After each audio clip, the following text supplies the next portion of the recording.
Alright guys, we got a long one today. This is a reaction to Skyrim Secret. It's a horror story narrated by Night Spirit, which is a very underrated content creator. I'm just gonna go ahead and get into it. This is 30 minutes. I've been playing a lot of Skyrim lately, so maybe I'll stream it, I don't know. Alright, so here we go. 3, 2, 1, play. Dude, this is gonna be like long. This is gonna suck to edit. If there are any Skyrim players on here, beware of a place called Husfortap Manor. Is that a real place in the game? It exists just outside of the playable area in the southwesternmost end of the map, directly south of Markarth. You'll see it on the edge of a mountain as what appears to be a clearing with a rectangular white structure at one end. I found it one day while playing around with the console commands in the game. See, I was bored and decided to explore beyond the playable boundary of the game, Move my drinks real quick. as developers tend to leave some interesting Easter eggs or unfinished concepts in the great beyond. So, I used a command allowing myself to clip through the invisible wall that prevents you from leaving the map and explored around a little bit. For the first hour or so, I didn't really see much besides empty forests and mountain ranges. I did come across the model for what looked like an early concept for the Falmer, and one of the developers apparently carved his initials into the side of a mountain. Wait, really? Is it? But that was really about That's it. actually kind of cool. I didn't know that. Finally, while approaching the southwest mountain range, I thought I saw what looked like a structure on the other side. My curiosity sparked. I clambered up the mountain with surprising ease and landed in a large grassy yard in front of an enormous white mansion. In front of the mansion was a simple wooden sign that read, Husfortap Manor. So I do a narration of this story. The mansion itself was surprisingly low-res for a game this recent, and lacked a lot of graphical detail, aside from 2 large rectangular windows on either side of the door, and 4 featureless columns lining the porch. The lawn was also very rudimentary, lacking any sort of decoration or graphical texture, and existing instead as little more than a sea of green. This must have been a planned location that was abandoned early on in development. I entered the mansion, which turned out to be nothing more than a bare frame on the inside. No furniture, lamps, or trophy heads were present to decorate the wood walls. The only decoration this place had was a small podium on the very back wall, with a featureless book resting on it. I approached the book and pressed the prompt to read it, which oddly didn't give the title. It just said, read. I love this game. I love Though Skyrim. disappointingly, the page was completely blank, except for a number 1 in the upper left corner. Don't screw it. I'm streaming it. I don't know when, Placing but the book down, I turned to leave and was unexpectedly greeted by an NPC I hadn't seen on the way in. It was a young woman, apparently a Nord, with jet black hair and wearing a long blue gown. She sort of looked like Lydia, but thinner, hey, hold up. and with longer hair. Lydia's cute. The woman stood in the center of the mansion, just staring at me, and turning her head to follow me as I walked around her. As I came to about even with her, she said bluntly, "Wealth is temporary. Is What is here today will be gone tomorrow." this a mod? I wasn't sure exactly what this meant. Maybe some unrealized quest involving retrieving this woman's stolen gold. I determined that there was no more to see here, and left the mansion. This was certainly an interesting find. An entire location and character forgotten in the code of the game.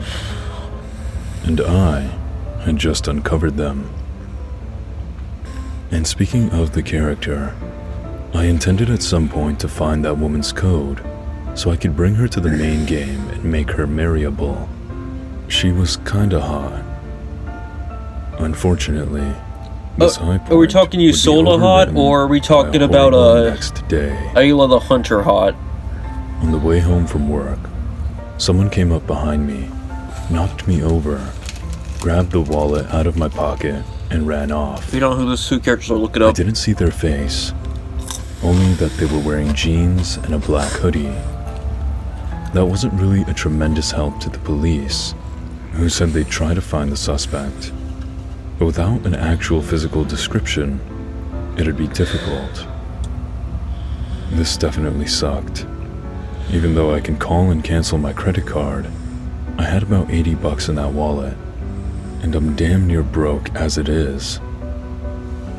For some reason, I couldn't help but recall what that woman in Skyrim said.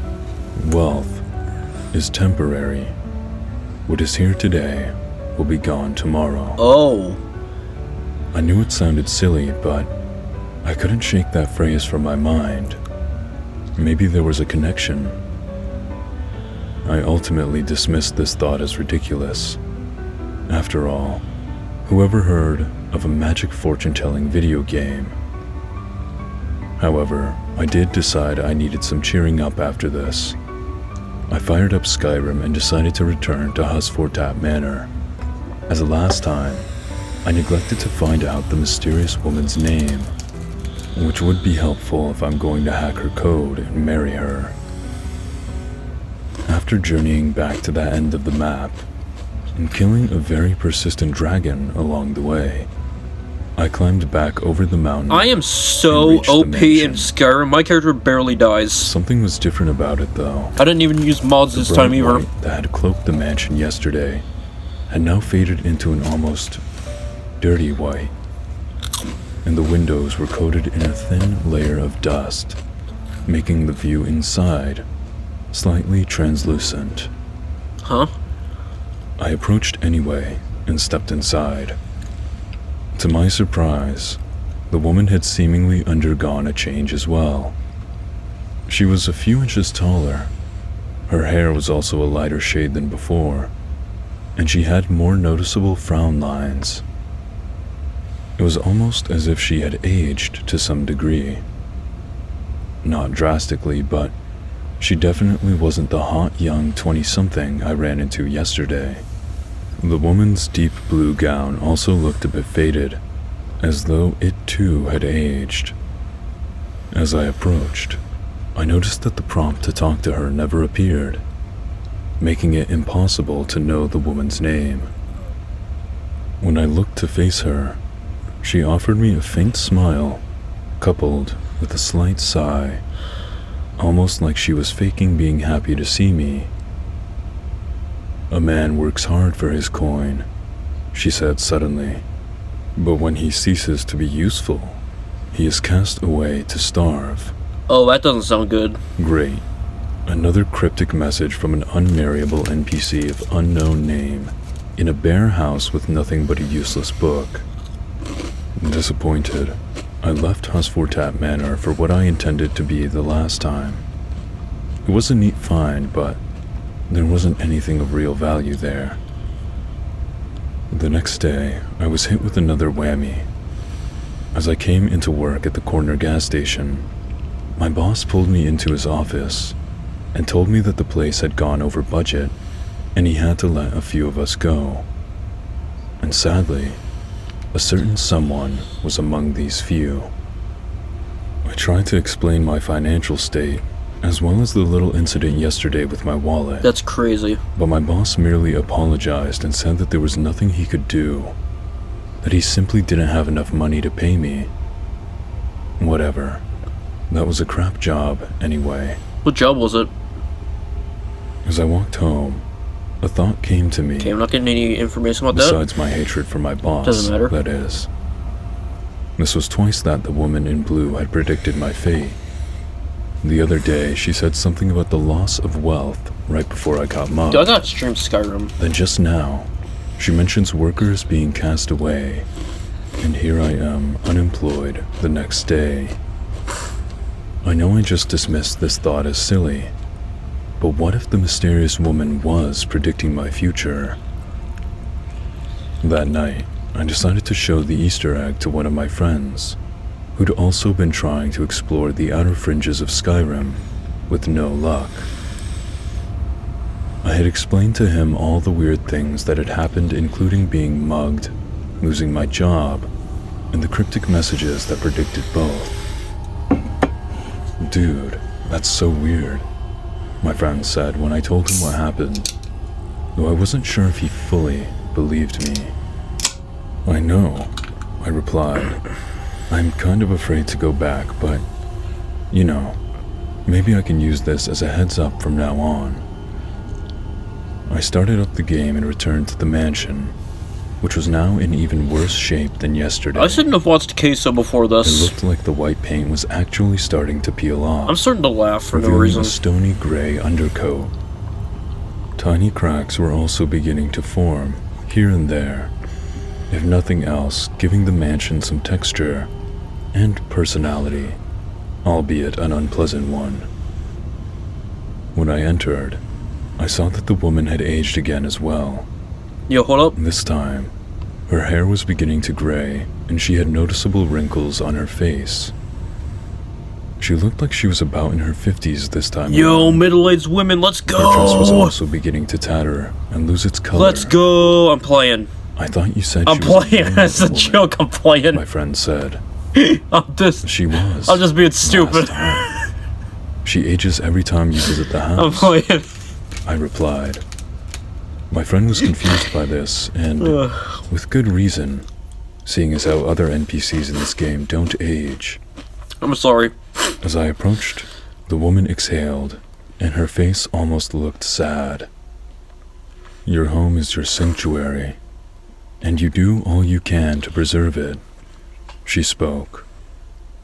"But what happens when others aren't as responsible?"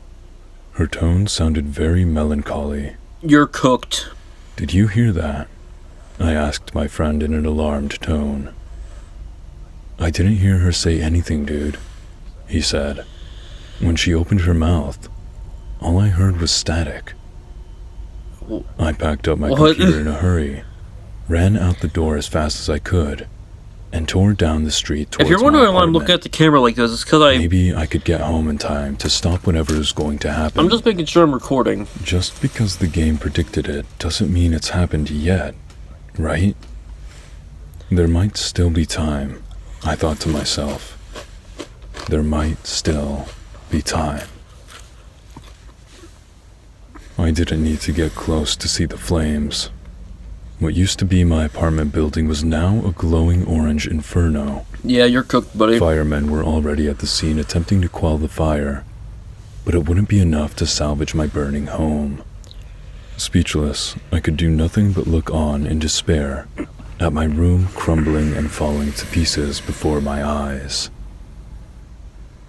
"I'm gonna have to ask you to stand back, sir," one of the firemen ordered me.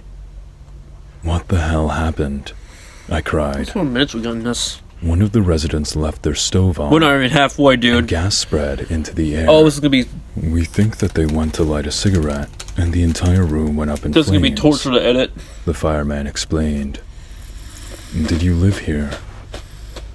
I nodded, and the fireman apologized and offered his condolences. But I'm gonna do it.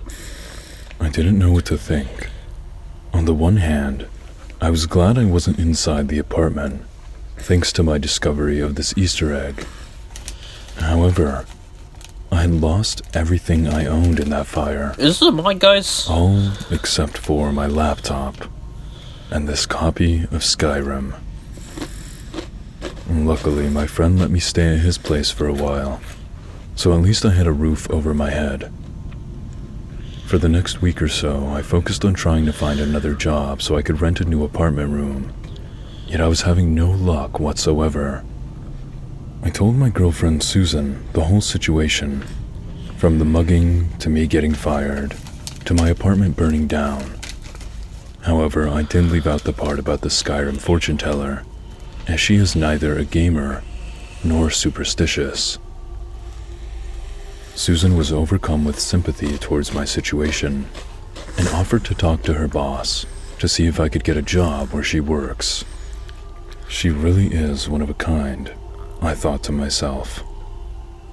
Of course, I still put out what must have been 8 job applications that day, just to be safe. Afterwards, I was mentally exhausted and ready to get lost in my video game once again. I decided not to visit Husfortap this time, though. I just needed a normal session of escapist fantasy to relax my mind. I can't get comfy, bro. All was going well for a bit. I took on a few random quests, raided a bandit camp, and brought down a few bears.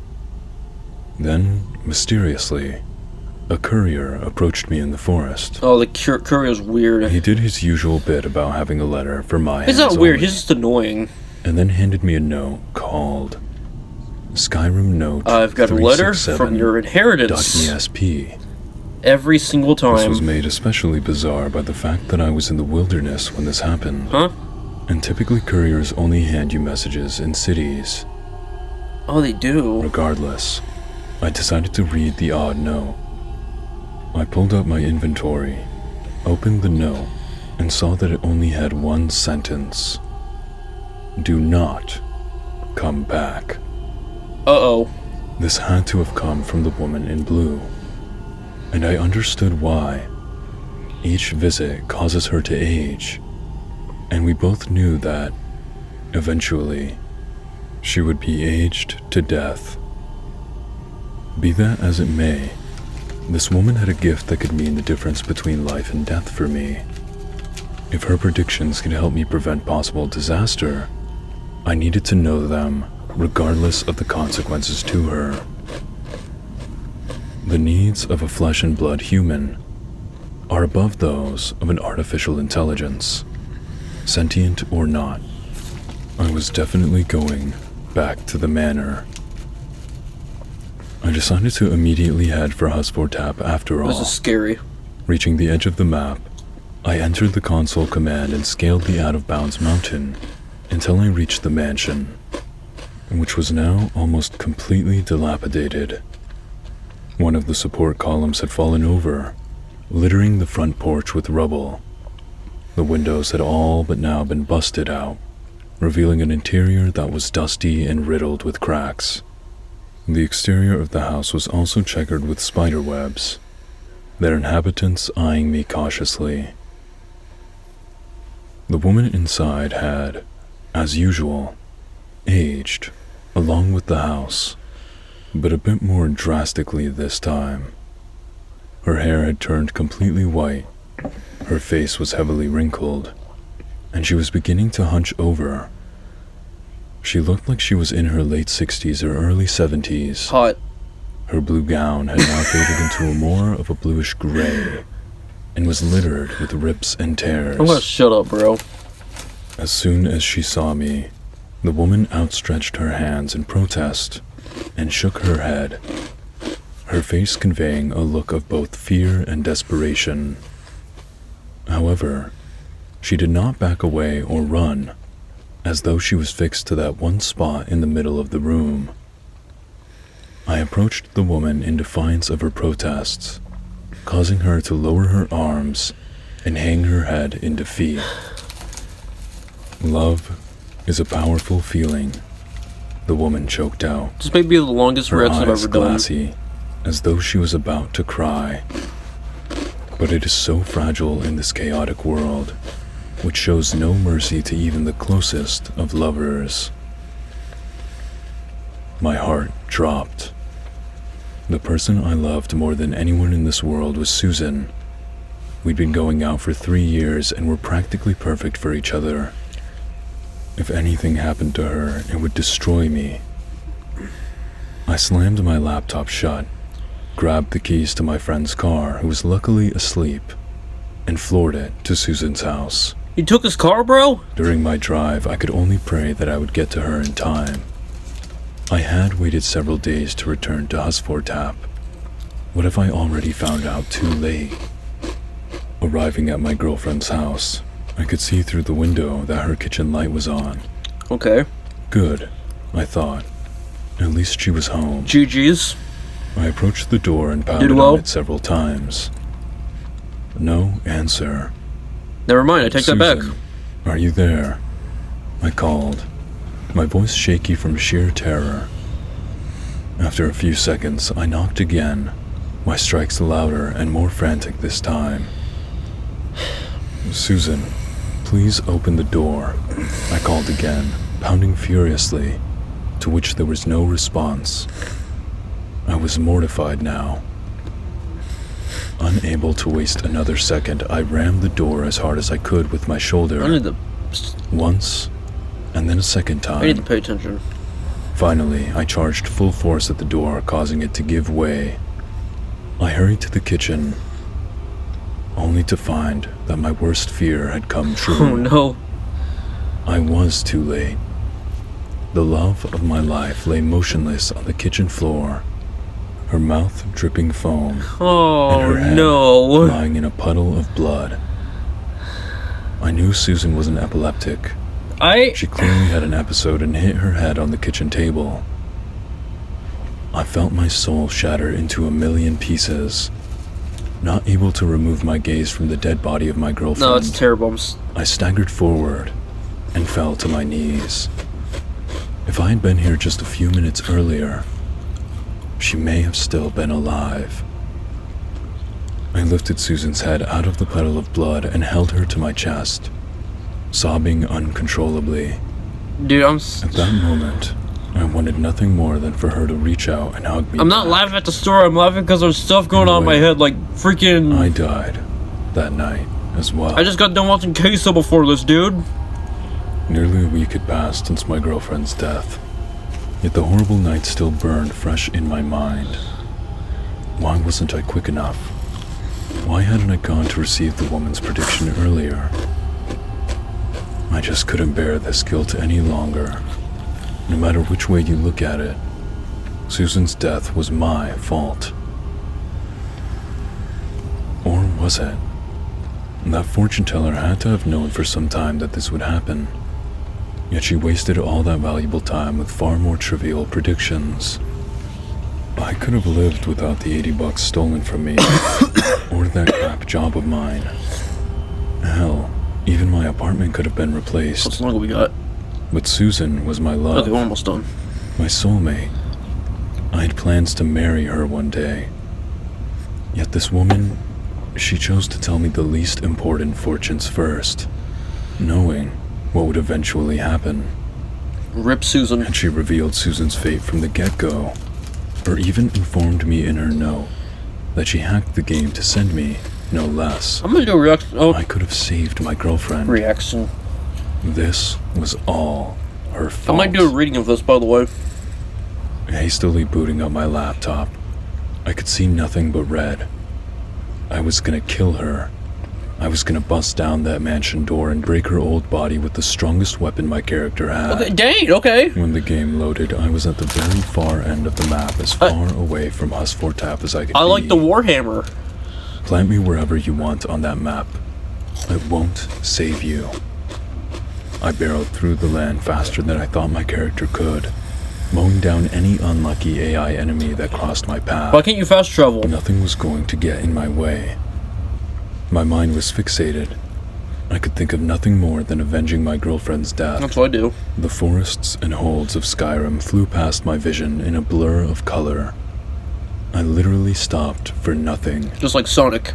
At last I reached the mansion, which had completely collapsed into a pile of unrecognizable rubble now, and equipped my warhammer. I was just itching to bash the old woman's brains in. I ducked under the fallen beams and clambered over the piles of collapsed marble to find the woman in her usual position in the center of where the building would be. This time, she was older than I'd ever seen a human being. She was hunched and trembling, looking like she was hardly able to stand up. Her arms looked more like skin stretched over bones. Her hair was nothing more than thin wisps of white, and her gown existed simply as ragged strips draped over her crippled form. Ew! To be honest, the woman looked barely alive at all. In this moment, my hatred and rage gave way to almost pity.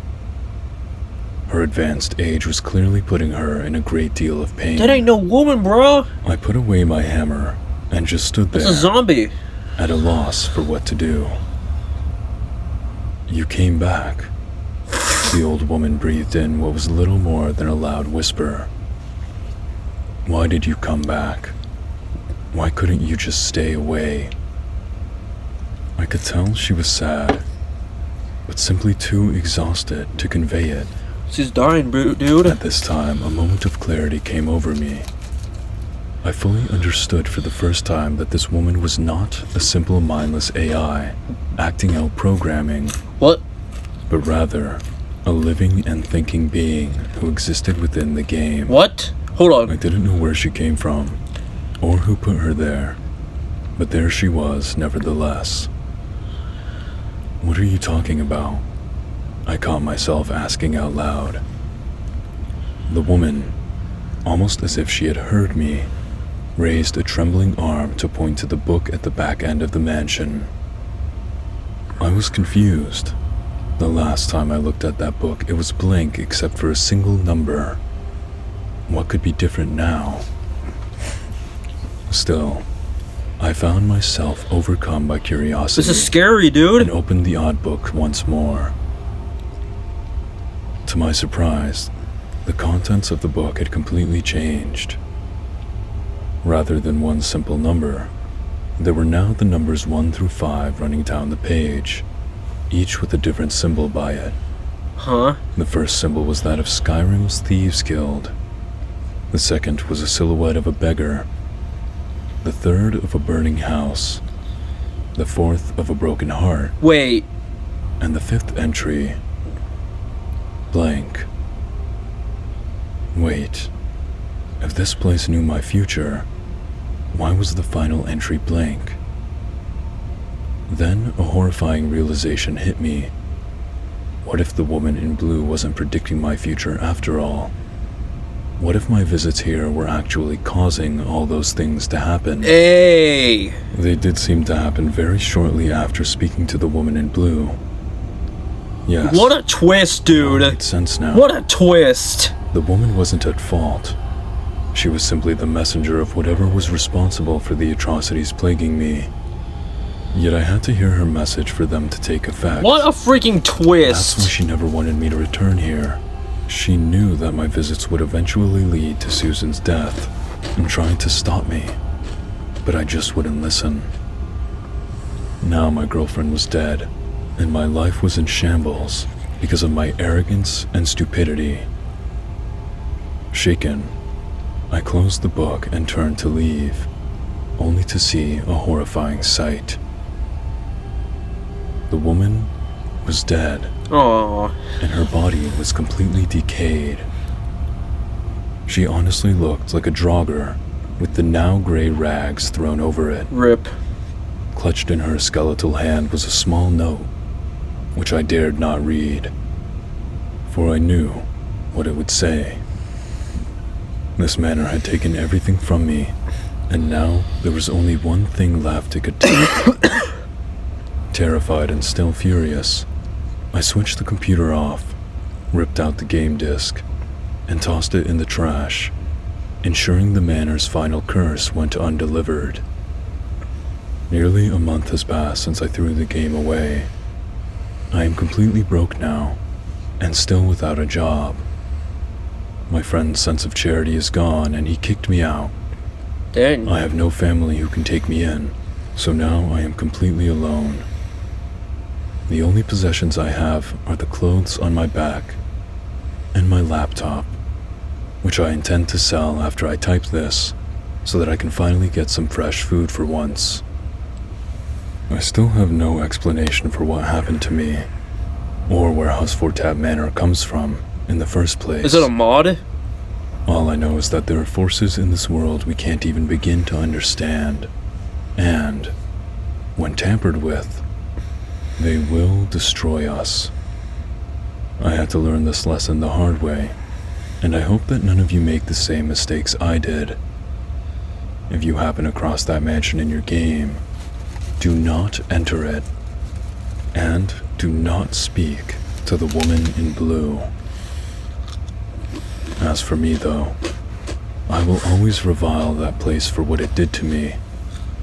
Every night when I go to sleep, I toy with the idea of going to the landfill and finding that copy of Skyrim so that I can return to Husfortap Manor and receive its last message. After everything Husfortap has taken from me, maybe now it could finally give me something. Peace. That was a good story. I love that one. That was really cool. So we streamed Skyrim. I'll probably put up a poll if we should stream Skyrim. That was fun. I love that. I like that story. That one's awesome. I might have to do a narration of that. I want to go back into narrating creepypastas. Yeah, that was fun. I love that. I love the mystery on that one. That was awesome. So it's going to be like crap to edit, but I'm doing it for the channel because I'm uploading in a while. Epic Mickey's coming soon. I just don't know when. Maybe tomorrow, maybe the next day. I do not know. But if you guys like, comment, subscribe. Forgot to mention at the beginning. And go subscribe to this guy. He's very underrated. Very underrated. I freaking love Night Spirit. He's awesome. And I really recommend you guys check him out.